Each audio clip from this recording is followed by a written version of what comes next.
Hello friends, ఇవాళ అయితే మా వంటలు ఏంటో చేసేద్దాం రండి. ఇదైతే మీల్ మేకర్ కర్రీ, ఇంకా వైట్ రైస్, దీనికి combination mutton bone soup. Mutton అయితే మేము 3 kgs బిర్యానీ కోసం అయితే తెచ్చుకున్నాము. బిర్యానీలోకి బోన్స్ ఉంటే మాకు అంతగా నచ్చదండి, అందుకని బోన్స్ అన్ని సెపరేట్ చేసి ఇలా సూప్ లాగా చేసుకున్నాము. మిరియాలు వేసి మటన్ సూప్ పెట్టుకుంటే చాలా టేస్టీగా ఉంటుంది. మీరు కూడా ఒకసారి ట్రై చేయండి.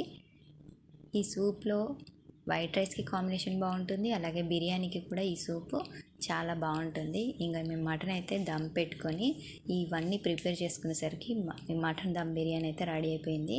ఇంక మేము ఆఫ్ చేసిన తర్వాత ఒక ½ మొత్తం పిండి అయితే ఎండిపోయిందండి. ఇంక మొత్తం రెడీ అయిపోయినట్టే దాదాపు.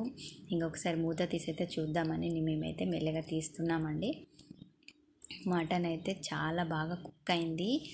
టేస్ట్ స్మెల్ అయితే మాకు ఎప్పుడప్పుడు తినాలని ఉందండి. చాలా బాగా కుదిరింది. ఇదైతే 3 kgs ఆఫ్ మటన్ అండి. దీంట్లో నుంచి బోన్స్ తీసి ఆ బోన్స్ పెట్టాం, మిగతావన్నీ మటన్ బిర్యానీలోకి వాడాము. ఈ బిర్యానీ ప్రిపేర్ అయింది. ఇంకా మేము ఆనియన్స్, పెరుగు పచ్చడి అవన్నీ ప్రిపేర్ చేసుకున్నాం. ముక్క అయితే చాలా బాగా ఉడికిందండి, మెత్తగా ఉడికిపోయింది. టేస్ట్ కూడా చాలా బాగుంది. మటన్ ఎప్పుడైనా బిర్యానీలోకి బాగా ఉడికితేనే చాలా బాగుంటుంది. ఇంకా మేము అన్నీ ప్రిపేర్ చేసుకొని వడ్డించేసుకుంటున్నామండి. మేము ఎప్పుడైనా అందరం కలిసి కూర్చొని తింటే మాకు బాగా అనిపిస్తుంది. మీరైతే దీన్ని చూసి ఎంజాయ్ చేయండి. Please subscribe, like, share and subscribe. Thank you for watching. Bye bye.